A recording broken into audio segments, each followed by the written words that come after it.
BookTube. We're back for another episode of my library tour 2022, where I'm making a visual record of all the books that I have at the beginning of this year. Although I don't know how much beginning is going to apply. I think this is going to take quite some time, even though my collection is at one of its smallest ebbs ever. And once again, we're dealing with dodgy kinds of light here in the little book room. I don't know quite what to do about that. It seems like no matter what time of the day I film, there's a bit of dodgy light. But I figure as long as you can see the covers of the books, that's the important thing, right? You don't need every single smallpox scar of mine from 1872. So we'll just go through the books and we'll hope that the camera behaves itself. The first one is a relatively recent reacquisition. This is Henry David Thoreau. This is the last manuscript that Thoreau did, Faith in a Seed. Lovely design thing, also illustrated all throughout. Spot illustrations and also I think some full page illustrations as well. The spot illustrations all along the side are the things that Thoreau is mentioning in the course of this manuscript. I'm a Thoreau fan. I sometimes don't like to admit that because not only is he abused by dude bros who think that he's the modern equivalent of whatever it is that they value, but also because he was a little bit of a charlatan in a way that bothered me. If you dig deep into these great one-named New Englanders from a century ago, specifically Thoreau and Emerson, with Thoreau you get a bit of a charlatan, and with Emerson you get no small a-hole.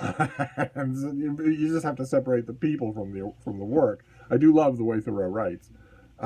Okay, this next one is a hardcover of Charles Nichols' book, The Reckoning. Great book, in which he looks at the stereotypical account of the death of Christopher Marlowe. We don't have 80 plays by Christopher Marlowe because he died young.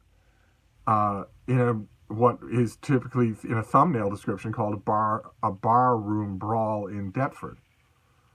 And then you dig a little deeper, you realize, no, okay, it wasn't a bar room brawl.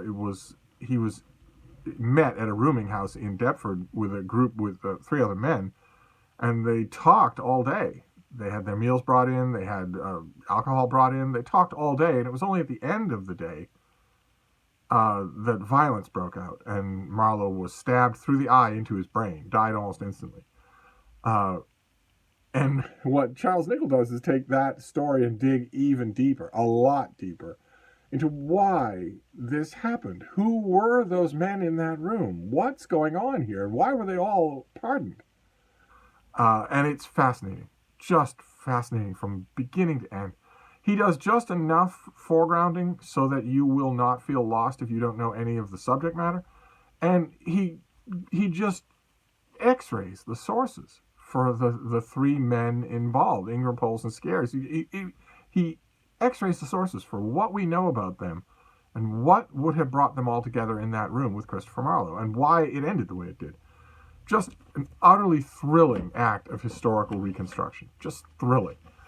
Okay, this next one is a very new acquisition. It's the hardcover of Joe Baker's novel Longbourn, which I found, I think, up in Vermont.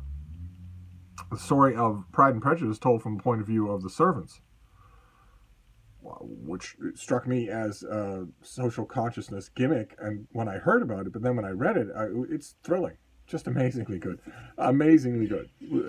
Definitely one of the greatest pieces of Jane Austen pastiche work ever done. Perhaps by a long shot. Okay, then we have N.T. Wright. This is The Day the Revolution Began. The American version this is the American version of his book, The Day the Revolution Began, which is standard stuff for him. He writes very much along these lines in most of his books. This is the story of his version of the beginning of Christianity, very much a Pauline version of the beginning of Christianity. That everything about it was revolutionary. That everything about it was not anything that would have happened if his strong implication is it weren't true.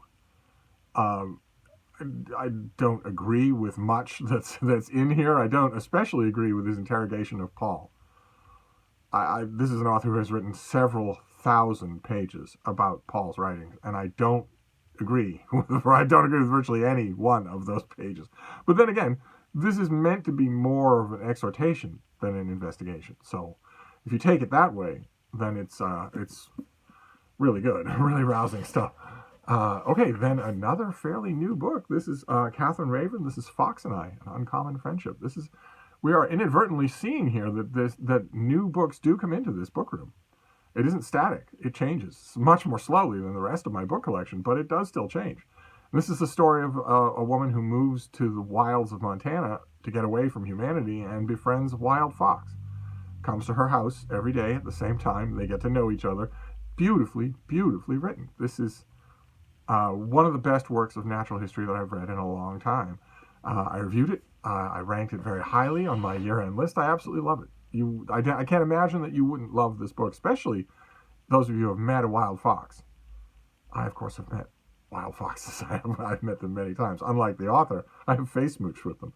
But if you have a garden, you might have seen wild foxes. If you've seen them, they don't always just run. They are sometimes very curious about what you're doing. This is the ultimate expression of that, this book. Oh, goodness gracious, sorry. This is an unusual shelf. I can see this right now. This next one is, believe it or not, a slim volume of poetry by a modern living poet. This is Dog Songs by Mary Oliver. And it is a volume of poetry about dogs, but it's not the usual stuff that you find in Man's Best Friend anthologies. There's quite a bit of hard stuff here, quite a bit of feeling and nuance stuff. There's no... I am praising the book. I love it. I would also say there's not anything in it that's actually poetry, but that notwithstanding, it's a very good volume of poetry. Okay, then we have David Kennedy. This is a battered copy. I'm pretty sure I have that I found a hardcover of this at some point. Did we already see it? Well, it needs replacing anyway. It's the ongoing project of this little book room library tour, The Pleasures of the Past by David Kennedy. In which he reviews, this is just a collection of book reviews. He's way too highfalutin to call it that, but that's what this is. This is a collection of commissioned pieces where, hey, there's a new book on the abdication crisis. And since you're David Kennedy and we don't want just an 800-word review of that book, we'd like you to feel free to write 3,500 words about the abdication crisis. Okay, fine. And he does that about the Queen Mother or the coronation or whatever. And he's wonderful. I lost count of how many, of how much of this I underlined while I've been reading it. All of 20th century, the big 20th century subjects, the royal family, Churchill, all that sort of stuff. It's all in here. It's my favorite of his books. Okay, then we have Anthony Grafton. Does this have a sheet in it? I think, yeah, I got this from a publisher. Before we started talking to each other, I got this from a publisher. I got this in May of 2011. And this is Worlds Made by Words, Scholarship and Community in the Modern West. I recommend any of this author's stuff. I recommend anytime you see him on the table of contents in a literary journal, like what you would see with David Kennedy. And it's the same thing with him. No editor is going to ask him to write a 600-word review of one book. If you're lucky enough to get Anthony Grafton writing on something, give him as much space as he wants and not care whether or not it's particularly on point. And this is a collection of pieces like that. It's not one single book. It's ruminations on a whole bunch of literary subjects, bookish subjects, books in society subjects. He's just a bracing thinker. It's just amazing to me. I love it. I wish that I could find, this book was from Harvard. It's from Harvard University Press. I've never seen it in the wild, as Jason Harrigan says, and I've never seen it in hardcover. I'd love to have a hardcover of it. Okay, then we have a Brattle purchase. This is going to be a little bit more predictable after all of these shockers. This is Stories from the New Yorker, 1950 to 1960. A very discreet anthology of stories from the New Yorker. 1950 to 1960, you're going to be able to guess a lot of the names that are in here, but the editor, who did the editing on here? This was done at a time where they might not even credit the editor. No, they don't. They don't even credit the editor. This was a 750 hardcover.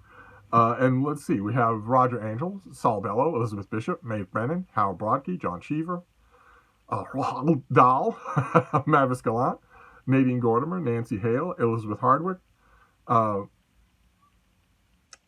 Lafarge, wow, Mary McCarthy, William Maxwell, Angus Wilson, Tennessee Williams, Richard Wilbur, Eudora Welty, John Updike, of course, Peter Taylor, Elizabeth Taylor, Who else? Gene Stafford, Elizabeth Spencer, J.D. Salinger, Philip Roth, V.H. Prissett, J.F. Powers, Dorothy Parker, Nabokov, Frank O'Connor. So gigantic names, but also there'll be other names. There'll be names that haven't maybe worn so well. I love short story anthologies, and I go back to this one a lot. I used to have a whole shelf of short story anthologies in this room. I made a project out of it a couple of years ago to make a list of a shelf of great short story anthologies, and that shelf frittered away because I took a long, hard look at it and realized that I don't look at them enough. Only the ones I do look at survived, and this was one of them. Okay, talk about wanting something in hardcover. I'll find it in hardcover. Eventually, the Brattle will provide. This is a figure we have seen many times before in many different places in this room, not all together. This is Henry Beetle Hough, and this is Country Editor. And this is about his time as editor of the Vineyard Gazette, as you can see there. A broadsheet folded newspaper that comes out on the island of Martha's Vineyard off the coast of Massachusetts. All local stuff. Charming little things, nature observations, what birds have been spotted in town or on the salt marshes, what the local school board has done, that sort of thing. Resolutely so. I mean, some small newspapers have a very opposite idea of how to go about being a newspaper. Both are legitimate. This is a newspaper very much for the vineyard, and I'm their books editor. I'm not their books editor. I'm one of their book reviewers. I'm their most prominent book reviewer. I review anything my editor will send me. I would be happy to review, and that's a bit ironic because I used to have conversations with this person and his dog in all weathers, out for walks, and the subject of me reviewing for the Gazette often came up, and I dismissed it. Absolutely poo-pooed it. I said, no, I'm here to vacation. No, I like to read the Gazette, not write for it. And now I am doing it. Okay, this next one is a baleful thing. I don't need a hardcover of this one. This is by Barrow and Tipler, a much abused, much misquoted book. This is the Anthropic Cosmological Principle.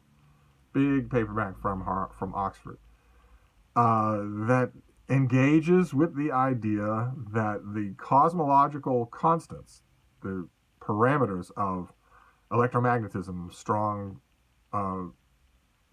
electromagnetic force, weak electromagnetic force, gravitation, that the physical constants of the universe seem to be designed to facilitate human life. And these two, to their credit, are not the easy bogeyman that they are used by creationists, by fundamentalist creationists who want to say that Earth was created by magic 6,000 years ago. They use this book a lot. They don't read it. They are able to read it, but they use it a lot as a justification for magic, for their magical worldview. I myself think that a lot of the intellectual underpinning in Barrow and Tipler is just obviously wrong. It's so obviously wrong that you would need someone.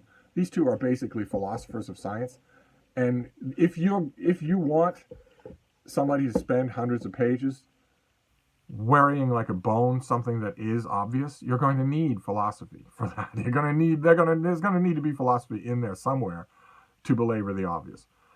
I think it's a classic case of the cart before the horse. It's not, gee, the universe looks designed to facilitate human life. It's that human life arose in a universe where it is designed for that universe. It's the other way around. It's not causation. Anyway. But it has been years since I read the Anthropic Cosmological Principle from start to finish. Surprisingly, for a pseudoscientific work, it's extremely literate. Lots and lots of literary allusions all throughout. In other words, it's joy to read. You wouldn't think so with a title like that, but it is. It's a joy to read. And it will get you thinking about how the universe works. And then we'll finish up this shelf with yet another thing that is a new arrival in this room. Sort of putting a lie to the idea, the characterization that sometimes even I make, that this room is permanent. Because this is yet another new arrival. Now, I'm not saying that books had to be displaced for all these to come in here. They probably didn't. I'm pretty good at finding room in small spaces for lots of books. But we've already seen this. This is the Folio Society of the Golden Bowl by Henry James. Lovely thing that Folio Society put out that I ordinarily wouldn't have even looked at, but this was dirt cheap.